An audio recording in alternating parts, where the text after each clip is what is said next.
Music ভালোবাসে না এমন মানুষ পৃথিবীতে পাওয়া খুবই বিরল। বছর কয়েক আগে একটি বিদেশি ওয়েব সিরিজের ভাইরাল হওয়া খুব জনপ্রিয় একটি গান ছিল Oh partigiano, portami via. Bella ciao, bella ciao, bella ciao, ciao, ciao, partigiano, portami via.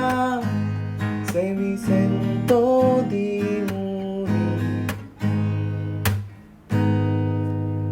যদিও গানটি সম্পূর্ণ স্প্যানিশ ভাষায় ছিল এবং যার অর্থ আমাদের কাছে অনেকটাই দুর্বোধ্য ছিল, তাও ভাষা জানা না সত্ত্বেও, অর্থ জানা না সত্ত্বেও মানুষের কাছে কিন্তু খুবই জনপ্রিয় হয়ে ওঠে এই গানটি। শুধুমাত্র এই গানটি নয়, 2012 সালের তামিল ভাষার কোলাবেরিডি, 2017 সালের স্প্যানিশ ভাষার ডেসপাসিতো, 2022 সালের পাঞ্জাবি ভাষার পাসুরি এবং হালের কোক স্টুডিও বাংলার বাজি গানটি পুরো বিশ্বে অনেক জনপ্রিয়তা লাভ করে।